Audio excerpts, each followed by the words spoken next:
Ciro, what's pleased you, I suppose, on the training track this week in response to a tight loss? I think everyone just understanding where we went wrong and just being really motivated to go and fix those things. And we've had a couple of sessions this week. Now it's a big travel back from New Zealand, but the boys have attacked it really well, and hopefully we see those improvements tomorrow.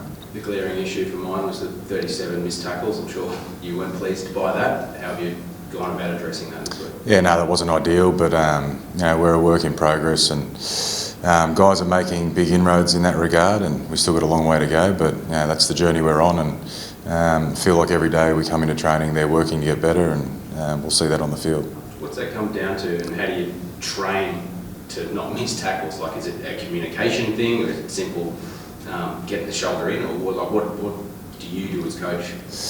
Oh, there's a lot. Missed tackles is one stat, but there's sometimes if you're not missing that many tackles, you're not actually going after them as much. So we don't look too much into that, but there was some definite one-on-one tackles that we needed to make the other day that we didn't. So individually we're working hard on that from a review point of view, but also getting the reps in at training. How's Josh been this week? Josh Reynolds? Yeah. No, he's been awesome. He's really excited. The boys are really excited to have him on the field, and it's really cool that it's a home game and we get to have that support out there. We spoke to him on Tuesday or Wednesday, was it? And he was amped up, ready to go. He would have played right then and there. Have you had to kind of temper that and contain the emotion in some respects? Yeah, we've had to hold him back a little bit in training. He wants to get in there and do everything and go 100 miles an hour, and at 33 you just can't do that every day. So we know what Josh is going to bring on the field. He's going to compete on every play, and I'm sure when he does get out there he'll bring some energy for our team. It's a great story, isn't it? Like 2,033 days since he's played for the Bulldogs, one of the favourite sons, returning and saying that he's happy again, he's loving rugby league again. Must make a coach feel good that he can give that to a player. Yeah, it is. It's a great story, but it's not a charity case either. It's we think Josh can help our team. We thought he could help our club. That's why we brought him in here, and he's done that. Whether he got on the field or not, he made our team a better team from what he brought here every day. But it's a credit to him how hard he's worked that he does get on the field tomorrow, and I know he's going to make our team better when he's out there. Is there a plan in how you use him? Like, he's thinking he's coming on being that new Brown style playing in the middle, but we know that he's created a career for himself in the halves. Like, where do you use him?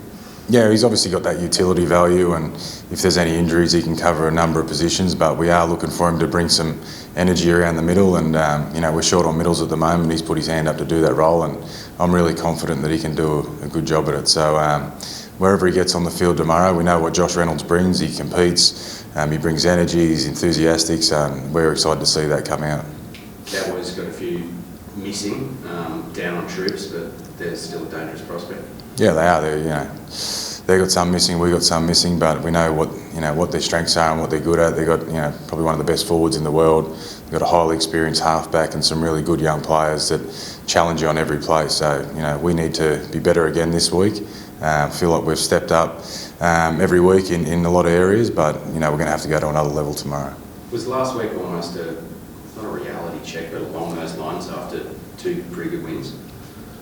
Yeah, I don't know. I think in the end of the day we got what we deserved. The Warriors were the better team. There was a number of areas that we're in control of that we weren't good enough at.